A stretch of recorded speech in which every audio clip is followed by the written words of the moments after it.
Hi. All righty. Sorry, I'm mute.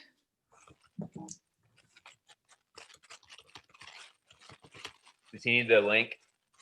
No, he just wasn't. He didn't see the link to come in through the website, so he just saw it. So there he is. How you doing? Hi, Kelsey. Hi, how are you doing? Oh, we're good. How are you?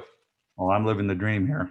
Me too. I was gonna say your favorite phrase, "Living the dream." Yeah, exactly. I even dressed official today. You know. Hi, What's Desi. the link you send in? Is this like a sign-up sheet? Yeah, sign up sheet because we're gonna What, you gonna take attendance? no, just if people want to help out. I gotta shut the window. Hold on, I got the motorcycle. Okay. Because Chris and I are to the point. He's president-elect, so he can't help as much, and I'm at a Yeah, but point. you know what? It's view only. You Okay. can't edit it. I'll fix it. Oh, okay. I just made it. Sorry about that. Been a day already. Yes, it has, Chris. Yes, it has. Well, Hey, Hey, Lisa. Lisa. Is that Lisa? Yes. Where is she? I can't, I'm waving, but I'm probably not on your screen. I don't know where you are. it's been a good day, but it's also yeah.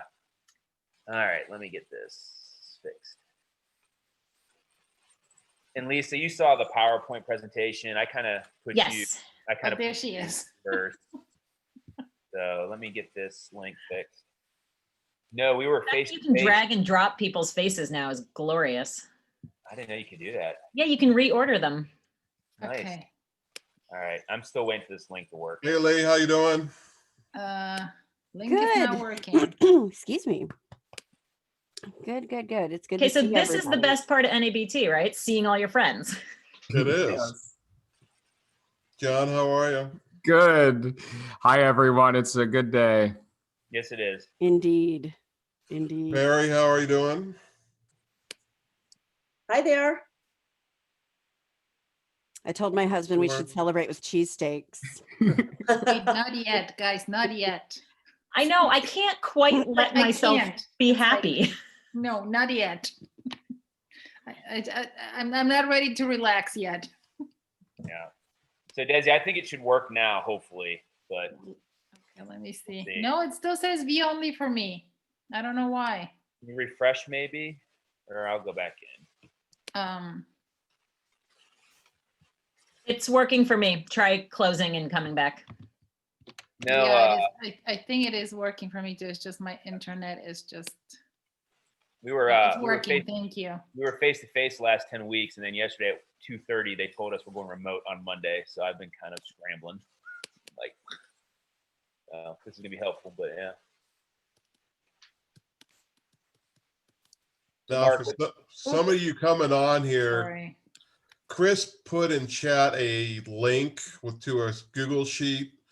I'm And just some gonna of this go we've ahead done and- somewhat similar before, but giving you a little history of what's coming up. Chris, with his new job as president-elect, is going to have a lot on his plate. And he and I have done recently more of the PD work. And honestly, there were some things set up twice before for kind of transitioning with the section. And honestly, since 2013, I believe, or 2012, was assigned the AP section chair when Sharon Radford, some of you may know, got sick. And I was assigned the position of AP chair because I was just being president, said, well, since you teach AP and we need someone and you've worked with Sharon with some of this, here you go. And that's kind of how it went. And so we're working transition-wise once before, and now we're going to try to do it again to try to come up with the ways that I transition off as AP section chair and we get some other people on. And Chris has got a sheet he's put in there that has like name, like have you gone to the reading, that type of stuff, a couple things, what would you be willing to help with? In my mind, and I've talked to Jackie and we have talked to others, there's been some conversations, like there's kind of like 3 buckets almost. There's like the PD side, which is this. There's the award side, which is the Kim Fogley Award side, which I've been involved with since that award started. And there's what I'd consider, I don't know what to call it, a media group, PR group, where you advertise things out to this section about here PD opportunities, here are things to be aware of. You know, some of you, or I know, Ann, you've had some classes you've offered different ways. We can also send it out through this media and some things like that to make people aware. And John, you and Kirsten, you have too. We can advertise that. That's one thing I'm gonna do a better job at, because when I got assigned this job, there was no job description. And I've kind of had to feel it out as I went. And I'm trying to put some things on paper so someone doesn't have to do what I did and have to make it up as you go, and try to see what the job description is and a little bit. So that's kind of what the point of this is. And so hopefully we get to the point, like Chris said, that is election and bio club, and hopefully we're going to probably get, hopefully, knock on wood, and I'm not going to bang my desk here, we're face to face next year. Then maybe by then we have an election, we can have someone transition into this role that I have. And that's kind of why we want to try some people who are kind of interested in some of that. And so I can wordsmith some job descriptions. And as some of you know, if you've been involved with the board, it's not necessarily a smooth path. You've got to go through and negotiate. Here's this, what do we say with this? No, you can't quite do it this way. Takes a little time. So that's something I plan to try to really work on this year, is try to clean up so someone can transition to this and I can step away or be put to pasture, however you want to think about it. But that way, you know, we could kind of have some other people get some more involved with things. A lot of people want to, just a matter of trying to come up with a way to do it. So this way, at least we got a list to work from with this. Does that make sense with that spreadsheet Chris threw in there? Yeah, and we're just trying to like with the AP chair, you know, prefer, I think they would rather someone that's been a reader for a while and those kinds of things. So I've just been helping Mark out. He's been in charge, so I'm just hanging out. So, but do we want to get started, Mark, or how do we want to? Let me share my presentation, or what do we want to do? Yeah, go and get it up, and I'll just say a couple general words. Welcome to the AP Symposium, and I want to thank all those who are helping us today and sharing their wisdom and resources with the whole group. And as I've said before, a lot of you know this, that I believe NABT is a family, and this is a small subset of the NABT family. This is our close family unit here. We all teach AP.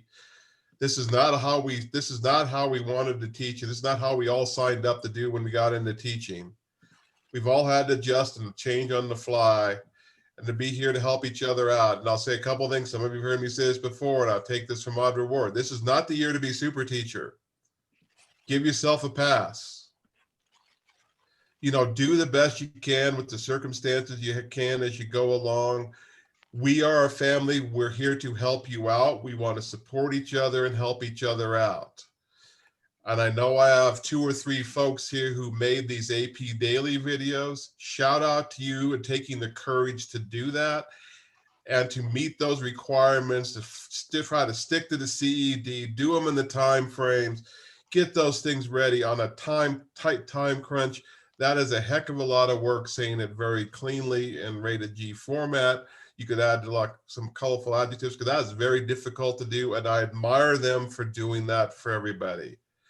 And I appreciate those teachers stepping up to the challenge with that.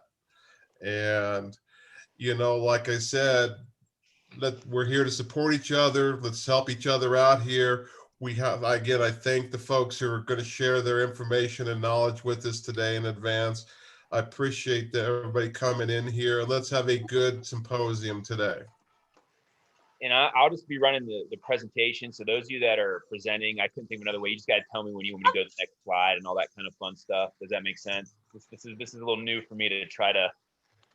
I'm sure it's probably way, but anyways, welcome. It's Mark and myself, and so excuse me. What we have for I'd just want to thank Kelsey, John, Lee, Lisa, Kathy, Britt for helping us out. I don't think I missed anybody there, but trying to get together people last minute that we know can help out, and again just chime in, but we do appreciate all of your work.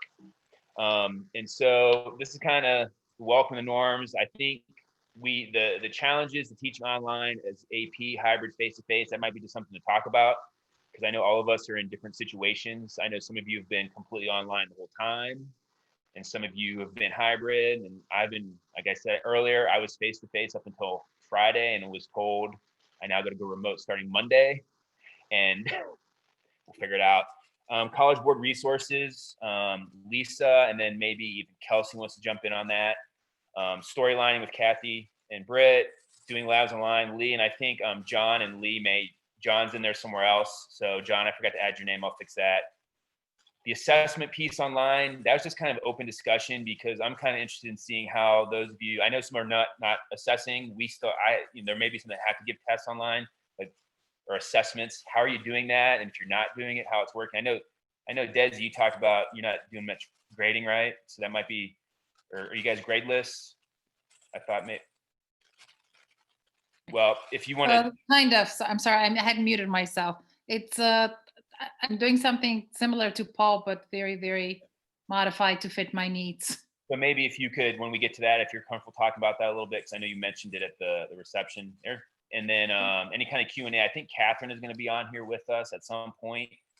She's here. She is here. Okay, sorry, Catherine. I'm here. I'm just being quiet. Well, that's a first. Just For a change. And then any kind of closing remarks. They're going to shut us down at 3:30. If we don't go the whole time, I mean, we'll try. But so, any real quick questions, Mark? Did I miss anything? No, I think you hit things pretty well. Chris, Okay. I'm sorry. I have a quick question. I'm sure some of you know Tania Hebler. She's giving a talk, I think at 2:30, and I wanted to hop in quickly and see. She's going to be talking about anti-racism in the biology classroom. Can I hop in and out? I mean, how is that going to work? I think you, as long as you got into the platform. So as far as I know, you can get in or out, and then because we didn't have to let you in. So I think you can just like click out and then click back into the platform. Okay. So I have a question, please. yes.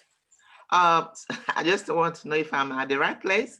I'm hoping to teach AP, but I haven't had any experience yet. I haven't had any, I don't have a teaching contract presently, but I'm hoping to get in there. But reading and teaching, like I'm an MS degree, so in education, so I can easily get in there. I'm just trying to get it into my license. So am I supposed to be here because I don't have experience? I don't know. This will be a great place for you.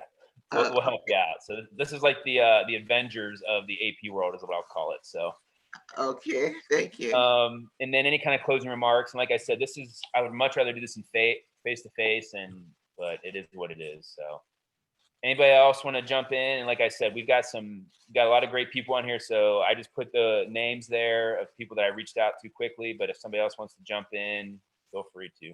So we good? And I'll try to monitor chat. So I don't know how we're going to do this. So AP teaching experience. I don't know if you want to use annotate your screen or something. But anybody we know we got one person's brand new. Anybody like 0 to 3? Raise a hand or something. We usually, I'm not seeing too many. Oh, a couple. All right, Maureen, I see you. All right. 4 to 10 years. Couple. All right. 10 to 15. And then us old timers, 15 or more. All right, good. So for the new folks, as you can see, we have a lot of experience here. And so I encourage you to put questions in the chat and those kind of things. So again, and just interrupt me if I'm going too fast. But I think I'm going to turn it over to, so here's our goals.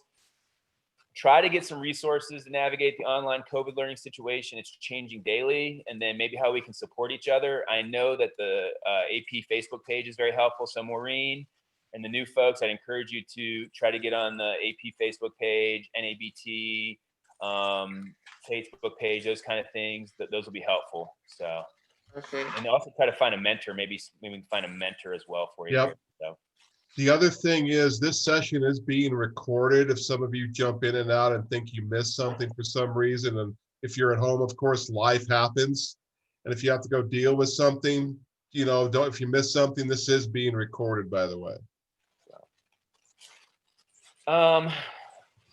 Teach AP Biology said it will be fun, they said, or it'll be easy. So as we can know, so I guess real quick, those of you that feel like sharing, what have been the, you know, the one major obstacle doing online or hybrid?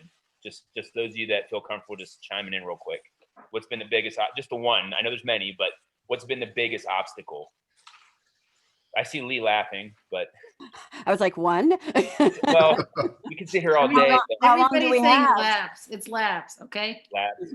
Well, I was going to say, I would also say modeling activities, anything that required hands-on, you know, any sort of things that required hands-on anything, because what we are noticing is that with our assessment scores, because we don't have the ability to do the modeling, you know, like we use a lot of 3D molecular modeling stuff, because the kids don't have the opportunity to interact with those things, we're noticing that our scores on our assessments are a good 10 points lower on average than they were last year, right? So like, for example, we just tested unit 3 and we started in August, by the way. So y'all please don't feel like, oh my gosh, I'm only at unit 1. We started in August. We just tested unit 3. Our average for that exam last year was 78. This year it was 67. You know, and we were teaching all the same material. We just couldn't do all of the same stuff. And so for us, that's the biggest hurdle, is just not being able to do that stuff. Who else would like to share, maybe?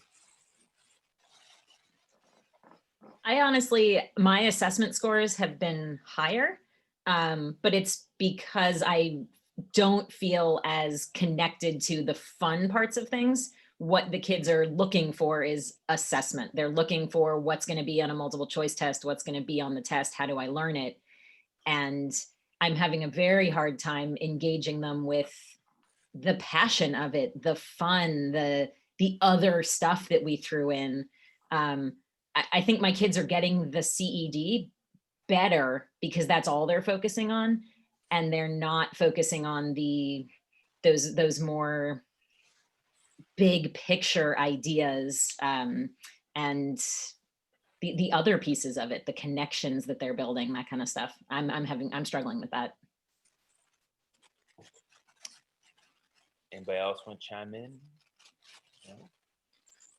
All right, I will gonna turn it over then to Lisa then, I think, first. If you just kind of tell me, Lisa, what you want me to do, if you need me to go to another slide or something, but I'm gonna turn it over to you. Nope, I only put the one slide up just with a bunch of pictures. What I was kind of hoping for was for other folks to chime in. I was asked to talk about the different resources that College Board has provided. There are obviously many, many other resources out there as well. These are sort of I tried to group my images into 3 categories. There's the AP classroom resources, which I can talk about very briefly. There's the teacher community, and then the CED itself, curriculum and exam description, for those of you who don't have a tab open constantly on your computer and the binder literally on your lap right now. So the way I interact with all of these things, I honestly, as I'm starting a new unit, I feel like a first year teacher this year. I'm not using things that I've used before. For starters, it's all in the building and I can't get in my building. So really I'm starting from scratch. But before I start a new unit, I go to the teacher community and I see what other folks are doing. I think that our best resource is each other at this point. I think Mark alluded to it in this community, this family. I have always felt innately lucky to teach AP Bio because it's amazing, but also because of this community. And I think that the sharing and the troubleshooting that happens on that teacher community, and also the Facebook page. Someone mentioned it in the chat before. They're both just different ways of connecting with other AP biology teachers, posting questions, sharing resources. And so I use that as kind of my first step. I just type in something like cells and see what pops up. And then I try to look at those resources, look at things that I know have worked with my situation. I teach at a small independent school in Brooklyn, mostly for students with language-based learning disabilities. So I have a different student population. I know that not everything in those teacher communities is going to work for my kids, much like we all have, you know, unique populations of students. But that's where I start. And then from there, I go to the CED. That's really sort of, not meaning to mock religion, but that's the Bible that I'm reading every night right now. It's got a unit guide. There's a page, a unit at a glance, that shows you, like breaks that down into sort of daily lessons, daily topics. And then those correspond to the AP daily videos. So I'm one of the lucky folks that has been filming those. You haven't seen my face yet, but you will. And I've been using those much more than I thought I would. When they were initially announced, I thought, oh, that's a really great resource for people that don't have the time that I'm going to have with my students. Chris said that, you know, starting on Friday, he was live and now he's virtual. I started out thinking I would teach my kids every day. I now teach them 2 days one week, 3 days the next. I'm not allowed to assign homework anymore. It's a daily changing situation. And so really having that resource has become more and more important for me. I do assign them, and I assign them kind of every day. So I put a little screenshot up there. You can click the assigned button, you can assign them to your students, you can see who has watched them. I use that really as a way to check in with my kids. Hey, I noticed you haven't been watching videos. Can I help? Should you show up to office hours perhaps? Hey, I noticed you watched this video 5 times. Do you need some help? Can I help you with that? And so that's been a really nice way for me to check in with my students. The topic questions go with each video, so students have a chance to sort of practice in that AP format. And then there's a question bank. There are progress checks. Sorry, there's a lot of cars honking outside. I don't know if you guys can hear that. People are either excited or not about results that are happening. And so a lot of these different resources are useful in different ways now, I think, than they were before. And so that's one thing that I really applaud the College Board for, is that, you know, the way these resources exist and the way in which you use them is dependent on your situation. I really didn't use them that much last year. I didn't use the question banks. I didn't use the progress checks. That didn't really work for my situation. Now it does. And the same resources that were there last year are flexible enough to work really, really well. So that's kind of how I interact with these things. Anyone else, how are you using College Board resources? What questions can I answer? I'll chime in hey, here. Oh, Can I just say something really quick before, to add to Lisa's thing? Just a little known fact, a small nugget that never gets talked about at parties because it's not digital, is in the CED, there's also at the beginning on this page that looks like this in every unit. I live and breathe with my CED too. Right here, there's questions. They're big idea questions. They're meant to be essential, big thinking kinds of questions.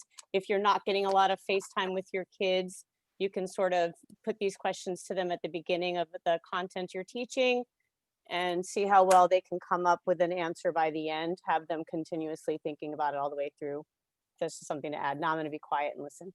It's actually very funny. Catherine and I are often on the same page. My kids journal on those questions daily. And then they reflect on how their answers change. I will say that they don't reflect as deeply as I would like them to be reflecting, but we're just finishing up Unit 2. I think as we keep going, hopefully, and Desi can talk about this too, I'm trying to encourage them to be more reflective. I'm trying to encourage them because I can't do it for them. I don't have as much face time with them this year. And so I'm trying to use different tools to help them process their own learning and get better at it. And so I'll talk about how we've been using AP Classroom. I mean, we began using it last year, right when it was released to us in August. You know, I told my team, because I work on a team of, well, now 3 teachers. We were 4. And so, you know, as the team lead, I said, look, you know, we need to use this tool. You know, it's aligned to the CED. There's going to be progress checks that we can use to help assess our kids' knowledge. And these are going to be questions that are formatted in the style of the exam. You know, and because the CED was new to all of us last year, those were the only questions we had, you know, to put in front of kids that mimicked what they would see. And so we used the PPCs all year long last year just to kind of gauge, okay, here are how the kids are doing. And then we would look at the results of the exams and we'd say, okay, well, kids who did the PPCs subsequently did well in exams, right? That was the correspondence that we could, you know, the correspondence we could make. Well, now that the daily videos are out, you know, I assign them at the very beginning of any unit and I tell my students, hey, you can go here and watch these, you know, either if you want to watch them in place of the ones we assign you to watch normally, or, you know, if you still don't understand something from the ones we have you watch normally, find the thing that you're really struggling with here, since they're broken out by specific topic, and watch the video there. We also use them as part of our remediation for when students fail an assessment. Because we do have retakes of, you know, in-class tests. And so we've built modules in Canvas that include the AP daily videos where we say, okay, go to AP Classroom and watch this, you know, take this short little quiz, and then, you know, create a 1-page summary of what you learned. And so we've used it several different ways. You know, we've used the resources several different ways. As far as using question banks the question bank goes, we've pulled not multiple choice, but free response questions out and used them as bell work. You know, when we have the kids practice writing FRQs, you know, that sort of thing. And so we've used the resources in AP Classroom pretty consistently and pretty heavily for the last, I guess, almost 1.5 years now.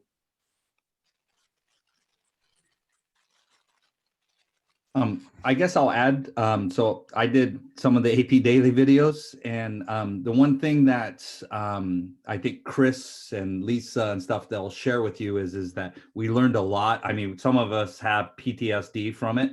The experience. Some are all. When we do those videos, we stick just to the CED. We do not vary outside of that. And so sometimes we'll get questions, well, why didn't you talk about this, or why didn't we talk about that? And Margaret Evans, who runs our team, does a fabulous job, is like, nope, that's outside the CED, don't talk about it. And so some people have questions about that, but we stick specifically to the topic and to the CED and to the one skill that is attached in the CED to kind of give you an idea of what the structure of it came from. I think that's really important to note as well, because the first 2 that I did came at the very end of Unit 5, and I really struggled with those videos because when I teach those topics, I don't teach them as standalone blobs of content. I in fact don't even teach them in that spot in my curriculum normally, and so to try to think about it as one standalone thing, to talk about independent assortment without referencing meiosis, because that came somewhere else, was a real challenge. And I see other people laughing because of course it was a challenge. And so I think that's important to know as you're assigning them and as you're working with them, is that they serve a specific purpose, but that's then our job as teachers to put them in context for our students. to bring in, and that's one thing that I've been doing now that I have such limited time with my kids. They'll watch them and then we'll talk about them, and I'll try to place it, and I'll try to bring in those other connections and examples that I couldn't while I was filming the video. Or I'll ask them to do it, because I think that's where, I don't know, that's where those connections happen. That's where the deeper learning happens. Mm-hmm. Right, can I chime in a little? Because I want to expand upon what Lisa is saying, because me and Lisa are like sisters from another mother. It's an honor and a privilege. It's, I have to say, so I'm going to give you a little bit of background. So I have used AP Classroom and AP Classroom resources a lot last year for two reasons. We had an outdated textbook with no digital learning platform at all. So AP Classroom was all I had. And the second reason was redesign, new exam. So I felt like we needed to delve into the College Board resources to get a better understanding of what is going to be expected of our kids. And also the College Board went through all this trouble to make all these resources for us. Let's give it a try, right? Let's try it. So I used AP Classroom very, very heavily last year when we were face-to-face. And I'm using it heavily this year as well. And I'm doing what Lisa is doing. I am assigning the AP Daily videos, not all of them. I am assigning topic questions, and we all do the PPCs. And I'm using them in many different ways. But I feel like because I teach differently, I don't teach, the CED is a great scaffold and a great resource. And it's a great resource, especially for new teachers. But just like with anything, in order to hit a standard, to hit a learning objective, you can't just teach that one thing in one unit, right? So you keep going back, you keep making connections. So I have been using it very heavily, but both last year and this year as a supplemental resource. So the kids watch it, but then we do a bunch of other activities that make the connections, that bring things together. However, what is very, very useful for me is the PPCs, because the PPCs are a great resource to provide feedback for both me and my kids. And my kids are writing reflective journals for every unit. They reflect on their learning based on how they do on quizzes, based on how they do on PPCs, based on how they do on topic questions. Any type of work where they get feedback from me, they need to reflect. And I am not pointless like Paul. I give them points, but those points don't go into grade book. So they don't affect their grade. They're just feedback for them, and then they reflect on their learning. And the PPCs have been a great tool, I can tell you from experience from last year, and I'm seeing it. This year's a little too early to tell because we only started after Labor Day. But last year, the PPCs were an amazing tool, and they were a great predictor of how my kids were doing and how well prepared they were for the exam. So sometimes you may encounter PPC questions and you're saying, what? Or like, really? They need to know this? Did I teach this? Ignore. Overall, the PPC give you a very, very good picture of like the major skills your kids need to have to do well in the exam. That's my personal opinion.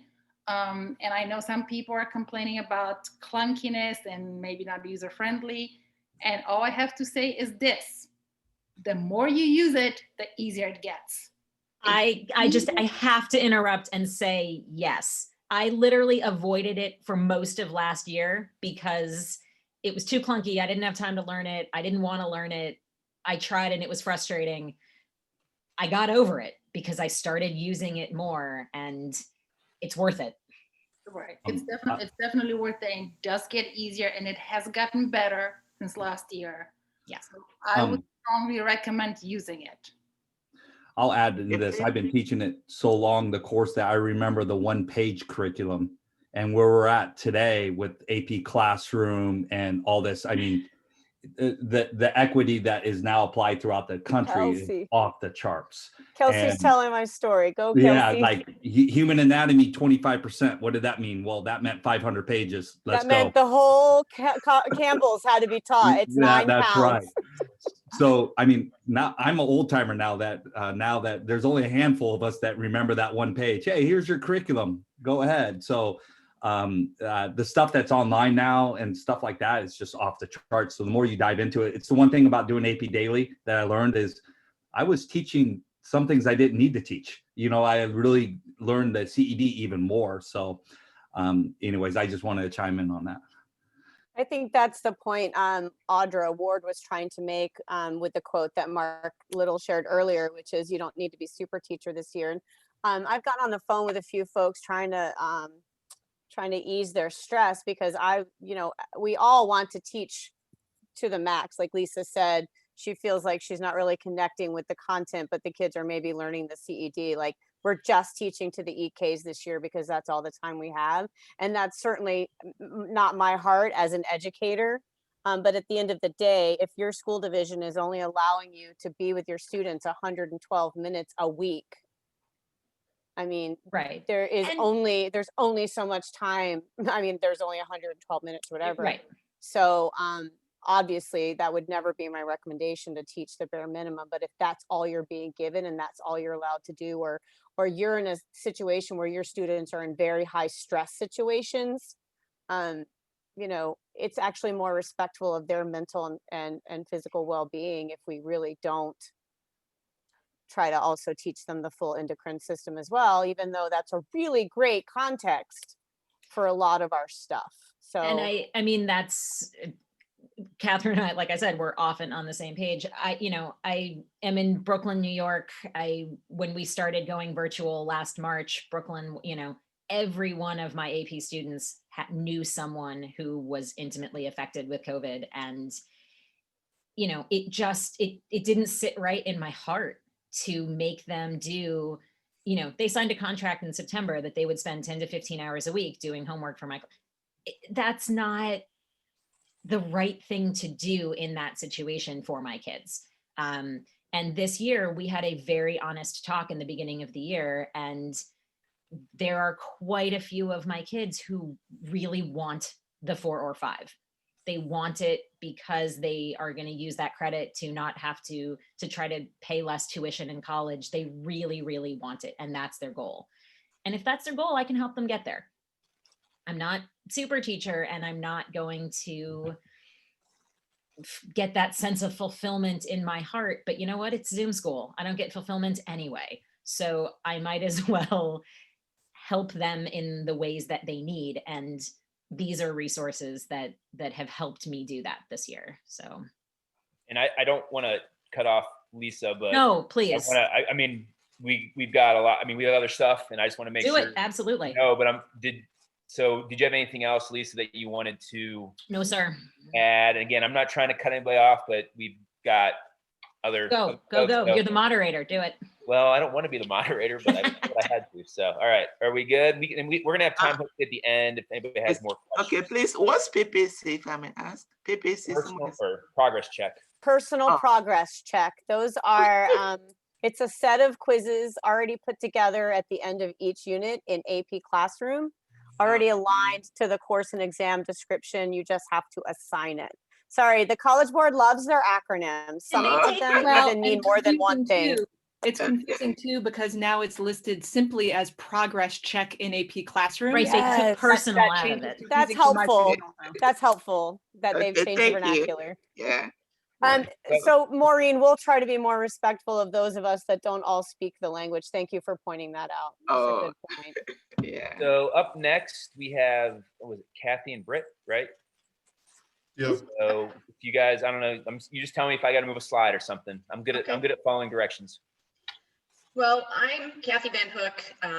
I am actually a retired AP Bio teacher, but I lived in Illinois for many years, and I was one of the original curriculum writers for the Illinois storylines. That if you teach anything other than AP Bio, you may be familiar with storylining. And we're here to tell you that storylining may be able to help you this year as well. First of all, if you want to know more about storylining, as we speak right now, the storylining for a coherent instruction presentation is going on Channel 1, but you can go back and watch that later if you want to learn more about it. And the presenters, Jason Crean and Kristen Rademacher, and I'm actually in it as well. But the idea is to is phenomenon-based learning for those of you who are an NGSS state and know about NGSS. So these started out with the melanin unit. The melanin unit was the first one we wrote. And the idea behind storylining is to give the kids a phenomenon that elicits many, many questions that they might ask, and for the kids to do less learning about and more figuring out. So the whole idea behind storylining is the kids figure it out for themselves. And in the melanin storyline, we used albinism as our phenomenon, and we show a family from somewhere in South America. I can't remember. I think it's Brazil. And it's a family of 6. The 2 parents are both dark-skinned, and they have 4 children, 2 of them that are normally pigmented for their region, and then they have 2 albino children. And so the kids, after they watch this clip about what life is like for these albino children, then we do a driving question board where the kids just start asking questions. So a good phenomenon is one that elicits lots of questions. And a lot of teachers are afraid to do storylining because they think, well, what if the kids ask questions that I don't have plans for? Well, you're really running the show. And if you have a good phenomenon, the kids will ask the questions that you expect them to answer. And you will have a plan for them to do the lessons in the order that will make sense to the kids. So this is the thing that we have always done. Let's say that we're talking about sickle cell anemia as an example. And you can't really start talking about sickle cell until the genetics unit, right? Because it's a genetic disorder. And then you can't really talk about natural selection and sickle cell because that comes in the natural selection unit. But with storylining, you teach all of the concepts at that time to unfold the story to the kids in a way that it makes sense to the kids. Instead of going, remember back in the genetics unit when we talked about sickle cell? Well, now let's talk about sickle cell and natural selection. So in the melanin storyline, it's mostly genetics, but there's also protein folding in there. There is natural selection as well. So it's like lots of different concepts rolled up into that one. So the point is we have written an entire full year replacement curriculum for biology. It was aimed pretty much at a general track. However, Britt is going to talk to you about how she has taken the Illinois storylines and ramped them up for AP. So I'm going to turn it over to Britt. Hey everybody, my name is Britt Chaprina. I teach high school freshman intro biology as well as AP biology in Skokie, Illinois, which is right outside of Chicago. And I started teaching storylines in my freshman class a couple of years ago. And immediately I saw with the phenomena-based contextualized learning connections. Well, I was impressed with how my freshmen were learning the content and understanding the content. And I saw connections to where I could bring some of this style of teaching into AP because I felt like if the freshmen are understanding things at this level, which was at a level that was expected in the AP course, this might also help my AP students understand at the level that we need them to understand. So what on this slide here that you're seeing, this was like off the top of my head, but sort of giving you an idea of where some AP topics align to the lessons in the storylining units. And it might be, I think it will be useful for me this year in particular, because I can do a section, and this is not advocated by the storylining folks, to take a piece of the storyline and just teach a piece of it. But however, I see how it could work for me, where I could, take this phenomena, and if my teaching time has been reduced to 1/3 of what I normally have with the kids. So normally I see the kids 300 minutes a week, and I see them for 100 now. And so there's no way I can start with unit 1 and get to unit 8 before May. Like I'm coming to terms with this. But if I can do pieces of these storylines, I can hit on pieces of evolution, maybe if not all the topics of evolution in the context of a storyline. And if I don't get to unit 8, it might be okay, because they'll have seeing these topics in context within the story of this phenomenon before the end of the year. And so if you wanted to check this out or explore how this works, these are some models of storylines that already exist and I've literally lifted these sections of like the melanin unit or sections of disease. And for example, disease fits perfectly with topics 4.6 and 4.7, and it hits all of those topics in the CED. So another place where you could find resources for storyline, if you could go to the next slide, Chris. So just wait one second, just wait one second. So I would encourage you in all your spare time, which I know nobody has anymore, to just go through and look at the storylines and the activities that are in there, because they're very, very data-based.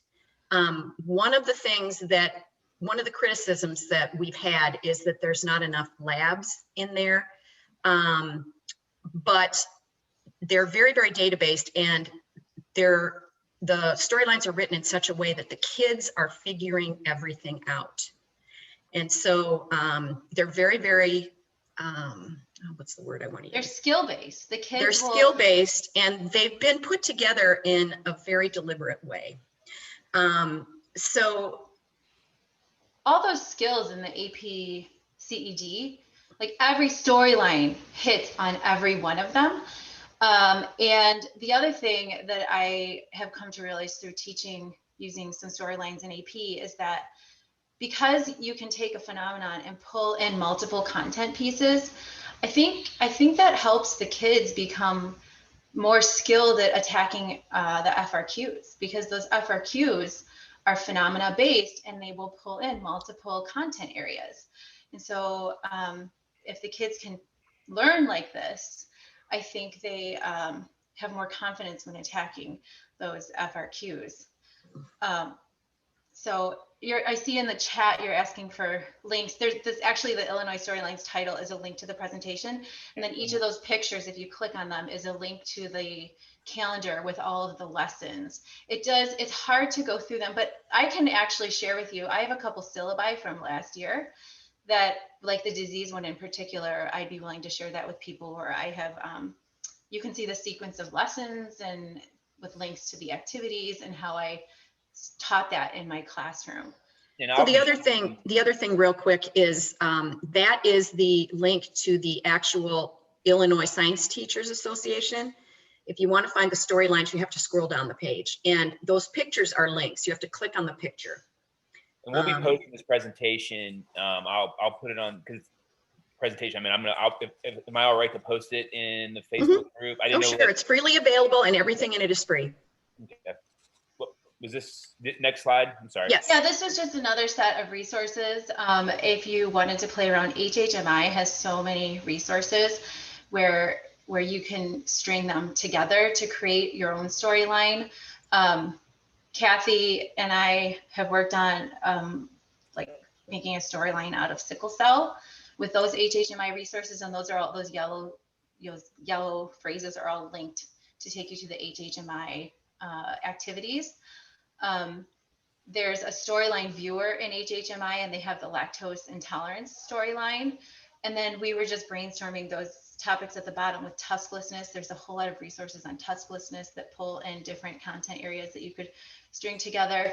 I was in an HHMI session earlier today, the one on resources to investigate if climate extremes drive evolutionary change in anoles. And there's so many resources with anoles on HHMI. You could string together a storyline with anoles and hit on evolution and climate change and a bunch of different topics that way as well. So the idea is not necessarily just to have these resources, because there are tons of resources on HHMI, but to put them together in a particular way that unfolds the story for the kids, and it naturally goes from one lesson to the other. You don't want to give the kids the information up front. So for example, in the olden days when I taught, for example, let's say I was doing Rock Pocket Mouse, everybody's favorite Snickers bar of the desert. I would show the video first, and then we would do activities to support what the video told them. I mean, the video is lovely, but it tells them everything right up front. And so in this sickle cell storyline, we show one little clip from The Making of the Fittest. It's the intro, and when Sean says, why is it that sickle cell is so prevalent even though it's fatal? Stop it. And then we start having them do the activities. So we give them an I-squared activity where we have 2 maps, one of sickle cell prevalence and one of malaria. The kids should be able to figure out very easily that they overlay each other. Then we want them to ask the question, well, what causes it? And there's a fixing gene expression activity in there, which is a card sort, and it's basically about transcription and translation. If you were teaching on a lower level class like freshman bio or general bio, you may just want to do that card activity by itself. But for AP Bio, you probably want to teach them about transcription and translation in a little more detail. And so you would want to, you know, maybe have an AP daily video on that so that they can learn that in more detail. Then why do cells sickle? There's a how fibers form. It goes into protein structure and function. And then they should ask, the question is, they should ask, okay, if it's fatal, why is it still so prevalent? And then they have the population genetics activity, which is a bead activity for Hardy-Weinberg. And by the time they're done with that, they should have figured out for themselves why sickle cell is so prevalent. Well, there's also, go ahead, Chris. I was gonna let you wrap up. Okay. No, go ahead, finish. You're good. I was just going to say that the tusklessness, there is a new activity there. It's called, oh God, what is it, Chris? Britt, a phenomenal image. And if you go to the teacher, the educator version of that, it basically walks you through all the activities you could do on tusklessness. Well, thank you, Britt. Done. And like I said, maybe what we'll do is because they are going to cut us off at 3:30 regardless. Maybe we'll save some questions for at the end if people have specific questions for the presenters. Is that all right? Because I want to try to get as much bang for the buck that we can here. So again, thank you, Kathy and Britt. Looks like you guys did a lot of work. And again, like I said, I will post this on Facebook and NABT if people want the links. Up next is, I don't know, John, you want to go first and Lee, or Lee then John? I know I just kind of put the slide in there. What are you guys feeling? Doesn't matter to me. Lee, what would you, I mean? It does. I was going to say, we can rock, paper, scissors. I mean, okay. I don't care. Well, John, since your slide is up, I'll just let you go first. Perfect. Let's see. I just put a link to this presentation in the chat. And so I've been creating simulations for my students to use, and they're free. Let's see, Chris, do you mind if I share my screen? You do what you need to do. So what I gotta do, unshare mine? Let's see, yes. I'll stop sharing and then you can share yours, right? I think so. Let me try this. I might have to give you access. I don't know. You have to make him a co-host. I don't know if I can do that because the NABT, oh, he's got it. Oh, all right. John is a tech wizard, so I'm not going to question him. I'm just winging it, dude. All right. Let's see here. And first things first. So this first link on the presentation I created this doc. I actually took the scaffold of it from David Kanufke. And what I did is, so these are different AP Biology learning objectives. And then I have, I don't know, a few dozen simulations. And so I have them linked with the learning objectives. So if you want to know, if you're doing these different learning objectives, let's see. So not all of them have where they're linked, but this one explain the connection between the variation number of types of molecules within cells. So I align that with this natural selection model. So you can kind of see how I think of how they would be aligned with the curriculum. And let's see, there's another tab here. So I have my simulations here, and then these are the kind of questions that I think I ask my students, so they can kind of help you think about, if you happen to use one of my simulations, what are the kinds of questions that you could use as you're using these simulations. Like this one's neurophysiology and information processing. Like what neurotransmitter is inhibitory, which one's excitatory, what are the effects of different neurotoxins. So just some kind of guiding questions to help you along. And I got started on this, but I haven't finished it. But here's the learning objectives. And then if I have a worksheet, kind of activity sheet to go along with my simulations, I've been trying to, let's see, this looks pretty blank here. I thought I had more in here. Well, looks like I'll have to update that. Let me see. I'm going to zoom out here. Oh, there they are. Okay. Yeah, I did do some more work. So here's activity sheets that go along with the different simulations.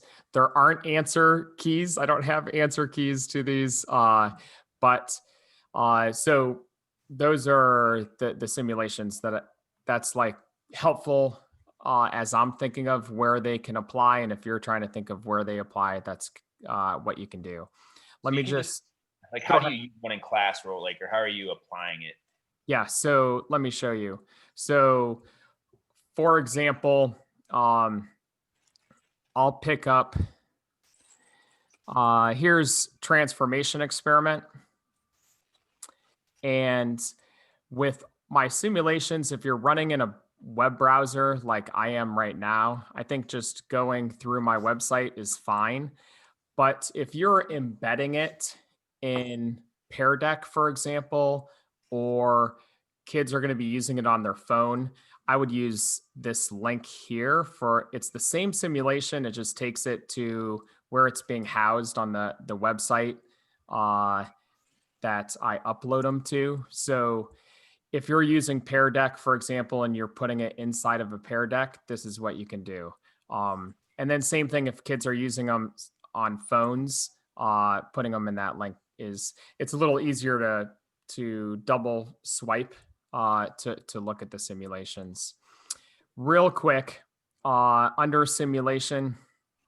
So I did this one for like Griffith and Avery kind of experiments, and I was using this to help supplement the green fluorescent protein transformation my kids would do in class, but I'm guessing I'm not going to be doing that this year.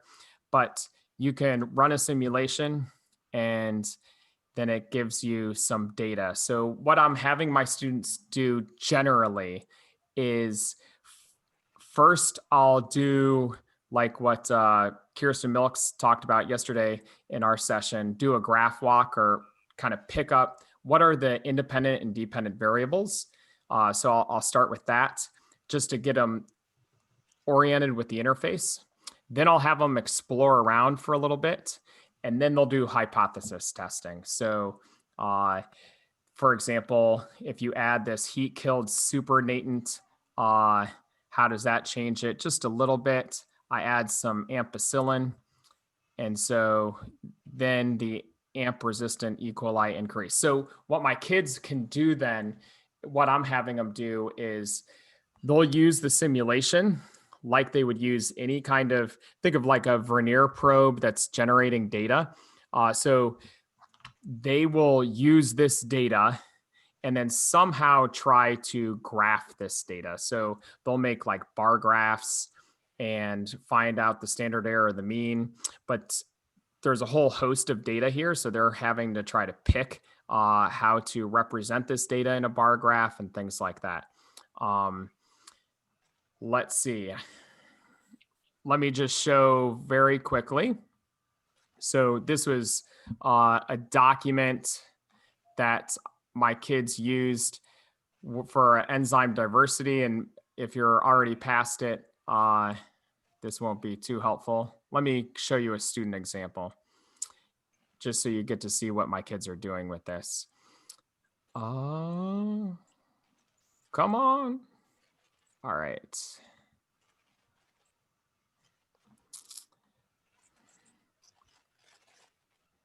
So I gave them like a key for a model of what I thought was going on, and the kids tested different things here. This student group then added what the substrate would be and what the product would be. So this became their model that they ended up trying to test with the simulation. So they have this model, and now, so they're using models as scientific practice. And then they designed an investigation to look at that. And so they ended up creating graphs to test how they could use the simulation to test the substrate part, how they could use the simulation to infer what the product was for that TAC polymerase. And then they re-represented the model in a way showing that at a pH of 2, the enzyme doesn't function very well. It's moving more slowly. They didn't show it denaturing, which some other groups did, which was neat. And this one, it's functioning well. And then they also write in the notes some information there, just like they did here. They're writing, getting some good analysis there and communicating information about what they're trying to discover by running these simulations. And let's see. I'll stop sharing. Any questions? Any questions? So, they're free to use. If you have any questions, let me know. And I have a whole host of them all through the AP Bio curriculum for you to use and have your kids play around with and actually generate some data. All right. Well, thank you, John. I'm going to try to reshare my screen, I think. Is mine popping up? It is. Okay. Thank you. Just give me a second to get reorganized here. Lee, I think we're having Lee come up next, and just let me, I don't know if you added anything or. No, I didn't. Fine. I was a slacker. No, not so much a slacker as just underwater. So, yeah, so I apologize for not adding anything, because if I can share my screen, I will share with you. So a couple of different things that we're doing as far as labs go, because 80% of our students are at home. We only have about 20% of our students face-to-face with us. And so our challenge was, how do we provide a lab experience that is equitable for every kid? And so we immediately decided that having online simulations was going to be the way that we do that. And our school district purchased for us Pivot Interactives. It is not a free resource. I will start off by saying that. However, I don't think that the cost is terribly prohibitive. It is only $5 a student per the year. But for everything that you get and everything that you're able to do, I think it's a pretty worthwhile spend. And then I will also give you full disclosure. I do some work for Pivot. So I'm not trying to sell you anything, but I'm just telling you, this is the resource that we have available. And you can choose to use it or not. They do offer teachers a 90-day free trial, so that if you wanted to get in there, play around with it, maybe make your case for your administrators and say, hey, I've used this with kids and it's really fantastic, then you've got plenty of time to do that. And so let me pull up the Pivot website real quick. Let me share my screen. Oh, okay. So Chris, I can't share right now. Okay, it's nowhere. I mean, if anything, would you mind putting the link in the chat? Or? Yeah, I was going to say, because it's just pivotinteractives.com, but if it's okay, I wanted to be able to show people just a couple of different features, if that's okay. Yeah. Let me stop sharing mine. I'm sorry. Yeah, can you? Yep. Okay, awesome. So let me share my screen with you, because as some of you know, there are, some of you have already been using Pivot Interactives and are familiar with the platform. And so when you log in, it's pivotinteractives.com. And when you log in and have an account set up, this is what you see. You see hello, whoever you are. And so, you have classes that you can set up. So I have all my classes set up in here. But the really powerful thing is the libraries. And so you can go and search the Pivot Interactives library. And I will tell you that Pivot Interactives was started by a physics teacher. So there are a lot of physics and a lot of chemistry interactives. However, they have been working very furiously to build the biology interactives, and their focus has been AP. And so there are a lot of different interactives here where students can, choose. Like, for example, we did the cell size and diffusion one, was one of the very first ones that we did. And so let's say that you pick this. And the really nice thing about it is that these are not just simulations. These are, people have actually collected this data. They set this lab up. So for example, here's what you see, kids, can change the shape, they can change the number of trials, and they can see in real time on a video what's going on. Now, once that stops, let's just say it stops right there, you have tools. I have a timer, but I also have a ruler that I can use to come in and measure, like, how far did this dye travel, from the edge to the center, And so, no, Lisa, that's not true. I was gonna say 250 student minimum. No, definitely not true. Okay, good, because I just clicked on it and it said that, and I was No. And I would, contact the guys at Pivot. They can work with you. Trust me, they're super nice and super helpful. And if you didn't know, Pivot is associated with Vernier, just FYI. But you'll have these various tools in the different interactives that allow students to manipulate, to make measurements and to take data. Well, and then they can take their data and then plot it in a graph. Now, I will say this. The only types of graphs right now that Pivot will make for biology are line graphs. That's it. So for example, a kid collects data, enters it in the table here, and then it'll generate a graph right here. So for example, let me show you student work.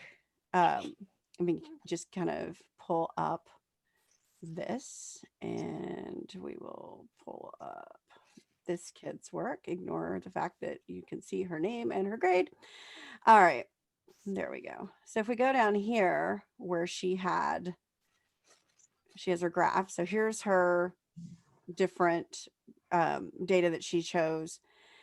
And so I can leave comments, she didn't connect any lines or anything like that, but she's plotting the data as she collected it. And so you see here, like, they also have model testing and stuff like that. Let's see, I'm sorry, it's kind of, that's the scrolling. I know how the scrolling is. But the really nice thing about this is that you can go in and edit these as much as you want to.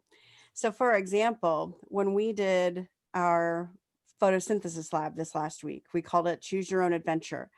And so what I did was I went in and I said, okay, here are the things that we want you to think about. You've got to be able to answer these questions about the model that you're going to investigate. And then I just put the interactives in. I didn't give them a question to answer. I didn't give them anything. I just said, here, pick one. And yes, they will be doing bar graphs soon. I had that conversation with them a couple of weeks ago. And so the kids had to choose from one of these two interactives. This one was one about light color and light intensity. This one was about cycling light and dark. But the kids could change the color of the leaf because there were two different basil plants. Here, they could change the color of the light or the intensity of the light, and then they could run the interactive. And then our kids, had to do a deliverable, and we put it in Canvas for them because that's our LMS at school. And so the really nice thing is, like I said, you can edit any of the interactives that you find in their library to fit the needs of your students and of whatever you're teaching. And so that's something that I think is really, really cool about this particular platform. It does get them to work with authentic data. It does get them to, depending on how you scaffold the activity for them, it gets them to practice being scientists. It gets them to practice the science practices, you know, because that's one of the things that I think is the most important. You know, we always worry about not being able to do labs, or we're worried about not being able to do labs. And I think one of the most important things that I have come to realize is that they're not assessed on protocol. They are assessed on, you know, the data analysis. They're assessed on, you know, experimental design. They're assessed on all of those things. And so as long as students have the opportunity to engage in those things, then I think that they will be fine. Now, of course, you have the side effect of, you know, not being able to get kids really wowed by the science and stuff like that. Although some of these interactives really do kind of show them some pretty cool stuff. I know we worry about, you know, having a whole generation of students that might not go into biology because they haven't been able to actually do any science. And so, but like I said, for us, this was the solution that we needed in order for our students to have the most equitable experience possible. Because we just didn't feel it was fair to do wet labs in the classroom with students and then have kids at home watch, you know, because there's a lot lost when you do that, I think. And I will say this, we are getting ready to do the NABT taste lab with our students. But what we did was we made 200 and I forget how many packets, little packets of supplies, and we have the kids coming to campus to pick them up because we want them to be able to do that. And so we went ahead and bought all the supplies, packaged it up in single serve things, and we'll see how it goes this week. I'm actually kind of excited about that because, you know, I've done that lab for several years now, and it's always a lot of fun, but it'll be interesting to see what they do with it. You know, because our deliverable for that is a video with their reactions before and after they drink the tea. So we'll see how that goes. But Pivot Interactives is something that we've used. We've also used the Concord Consortium. I don't know if y'all are familiar with that or have used any of their modeling tools, but this is a free resource. And the easiest way to get to it is concord.org. That's their website. Earlier this year when we taught Unit 1 and we're doing protein folding, they have a really fantastic protein folding activity. So you go to resources and then browse resources.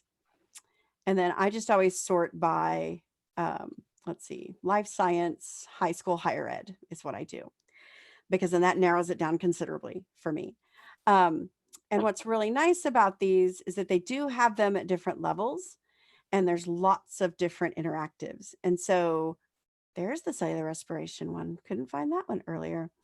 But there's the protein folding one. Sage Modeler is also something that we are starting to play with. We haven't really gotten into it. So I can't really speak too much about that.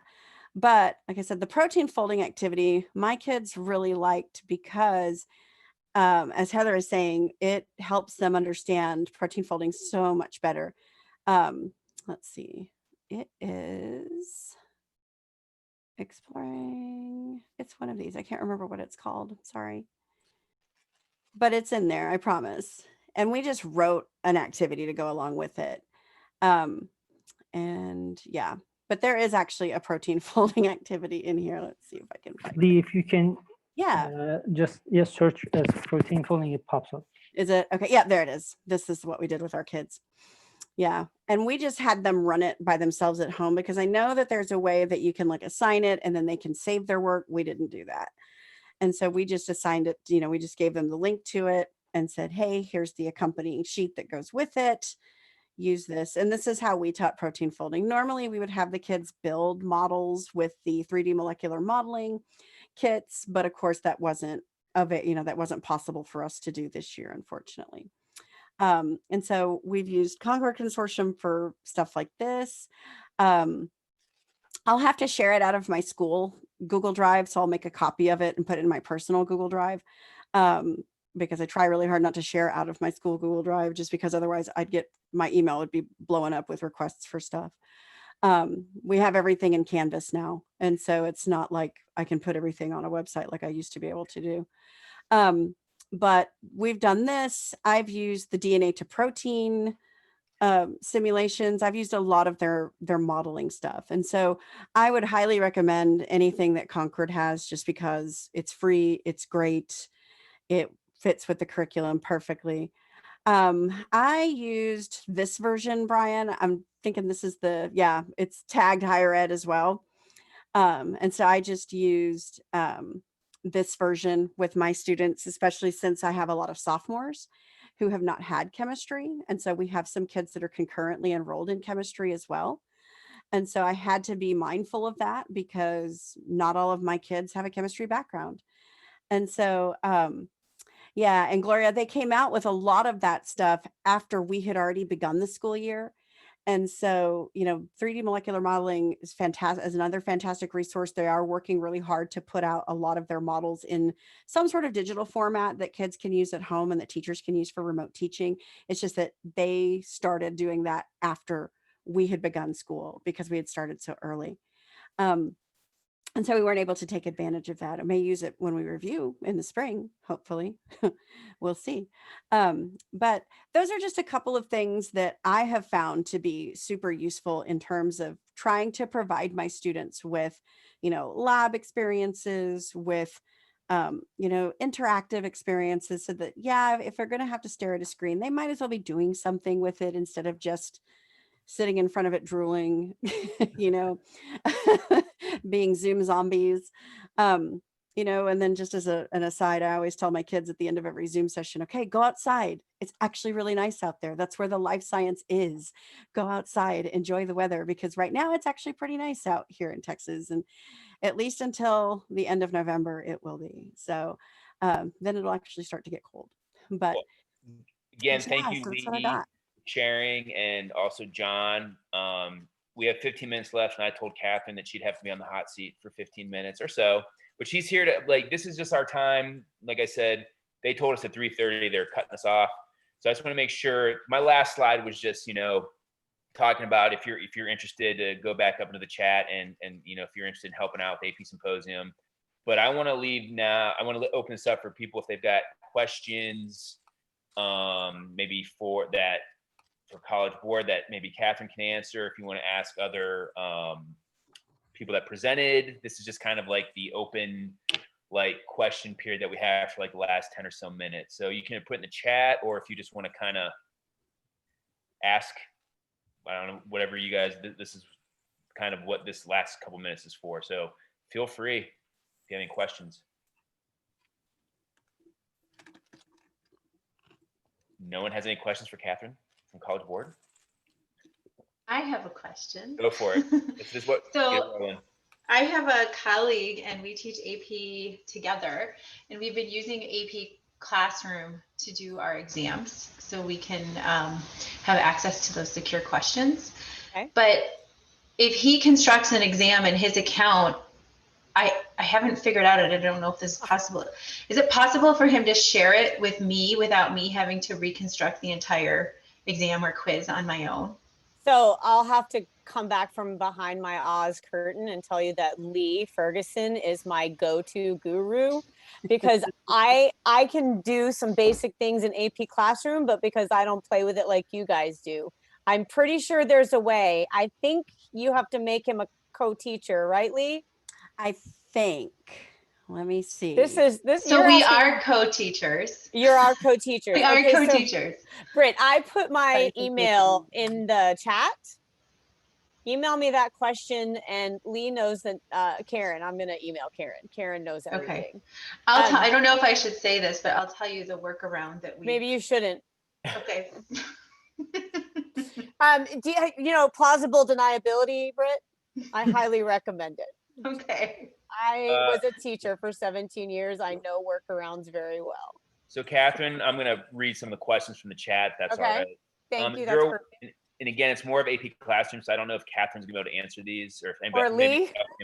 Or Lee, is there a way we can assign a test in AP Classroom to only a few students? No.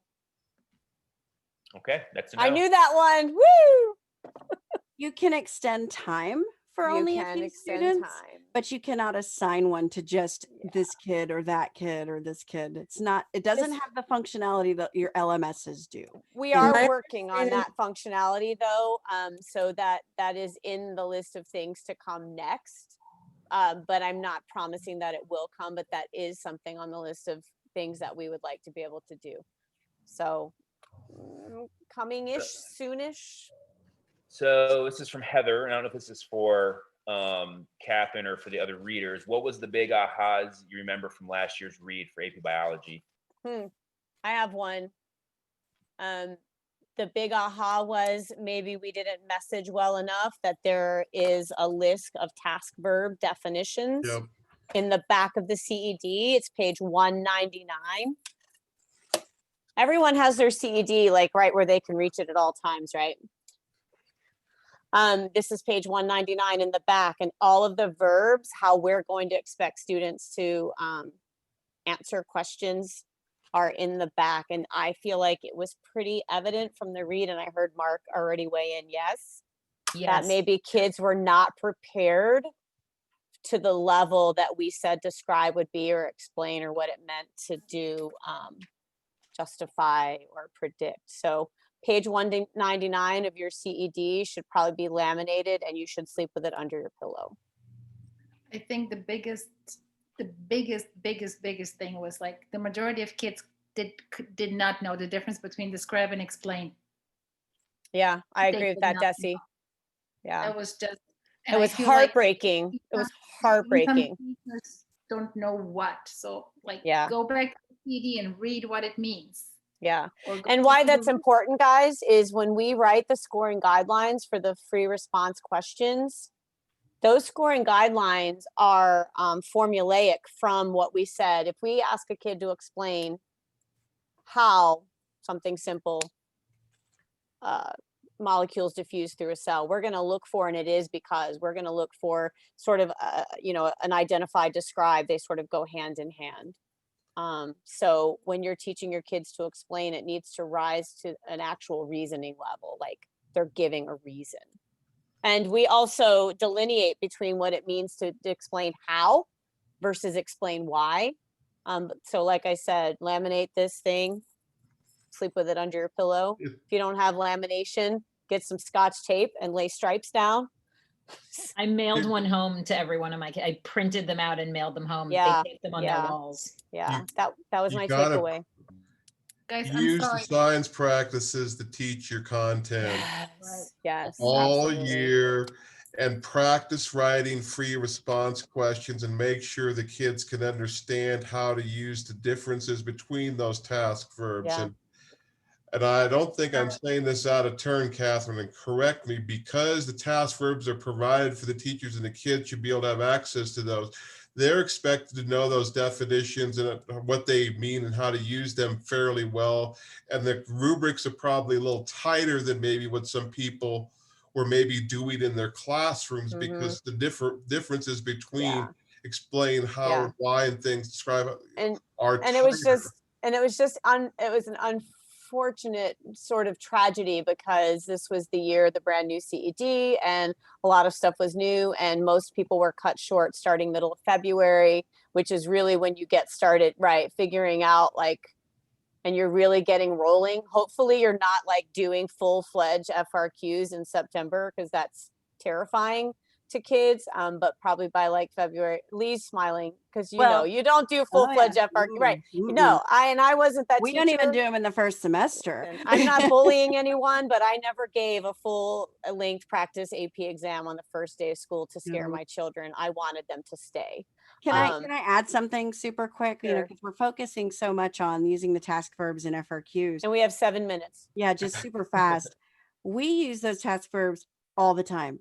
When we assign, reading questions, video questions, like we call them topic review guides. That's how those questions are created. We use those task verbs so our kids know from August until May. Oh, this is what it means to describe. This is what it means to explain. So and them with everything, not just an FRQ. And the development committee constantly references these definitions to make sure when we ask these questions that the question arises to what we promised you guys, and that the scoring guidelines arise to what we promised you guys. The other thing that you can do is, these are the unit openers. This is just happens to be unit 1, page 31 of your CED. This here, preparing for the AP exam, this paragraph, I wrote these. I have a million years teaching experience, a million years AP teaching experience, and I was a reader for 13 years.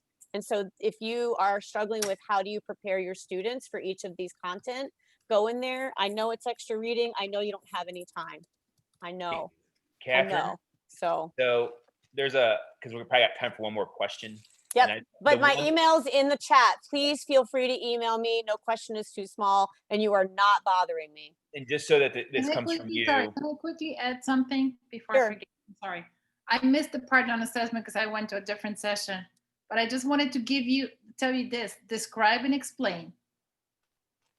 You can make your own assessments without complaining about finding things on the internet by simply asking kids to describe and explain concept from your unit all the time. It's very easy to write those type of questions. Yeah. Very easy. And they cannot Google them.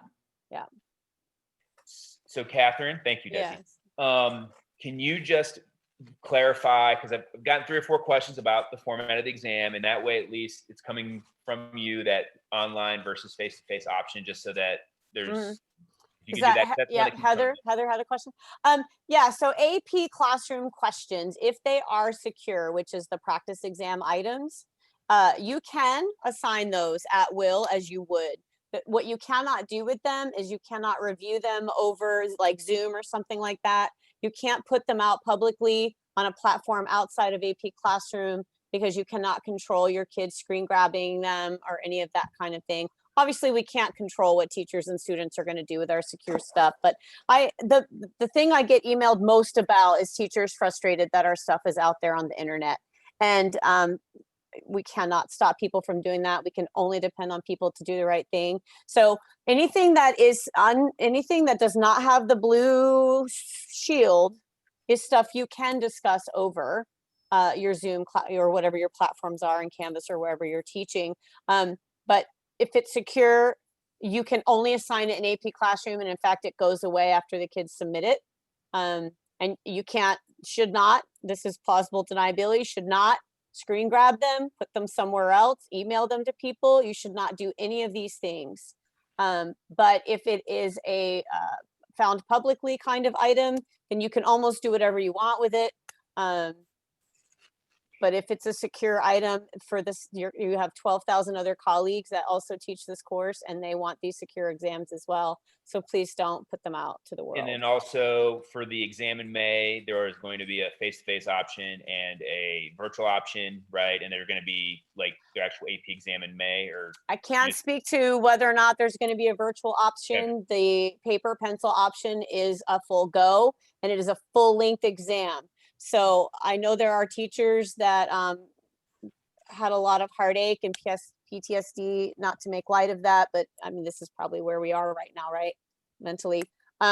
We are not cutting content from the exam. That is full stop. So I'm not on Facebook. I never took the plunge. So I decided at some point it was too late. Why bother? I'm not on Facebook, but I get text a lot. Hey, they're kind of going, they need to know some stuff on Facebook. Tell the Facebookians, we're not cutting exam content. All right. 8 units done. Well, thank you, Catherine, for your time. We got 2 minutes, and I don't know if they're just going to pull the plug on us. Please email me if you didn't get your questions answered. I'm not great at following the chat as well as speaking live, so I'm not ignoring you. And I get emails a lot that start with, I'm sorry to bother you. If anyone's ever emailed me, like Kelsey can tell you, I'll email you back in 2 minutes. I'm like a junkie, and I don't want to leave your questions unanswered. And I'll verify that. And I just want to thank everybody for showing up. Please, if you were looking for someone to maybe take over the AP section, because Mark can no longer do it, I was gonna, but I've got new role.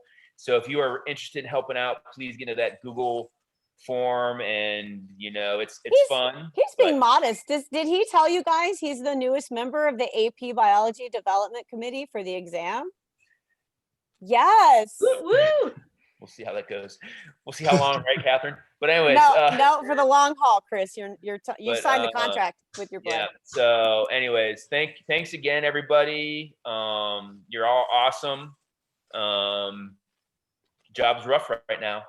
Thanks for everybody coming up, and thanks for contributing. Thank you guys so much for teaching our children. Please do reach out if you think I have something to offer. Yep. And again, I just want to thank everybody that helped out. We couldn't have done this without you. And Yep. It's 3:30, and They Maureen, take us I know off.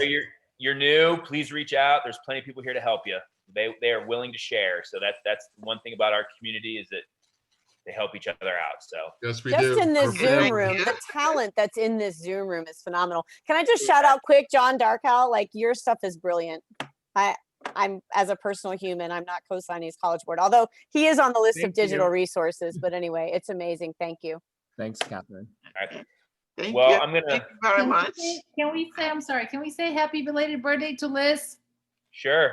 Happy belated birthday, birthday, Liz. Liz. Happy birthday. Yay, happy All birthday. right. Well, it's that awkward moment when the Zoom ends. So thanks again, everybody. And Thank Do you hopefully, ever wave yourself out of a meeting live? To Yeah. say, No, but always on Zoom. always on so Zoom. hope to see you guys next year face to face. Yeah. Mark Bye, is buying everybody everybody. drinks. Definitely, definitely. AP All the section happy hour, I will. All right. Yeah. Thank you. All right. Be Bye. safe. Bye. Thanks.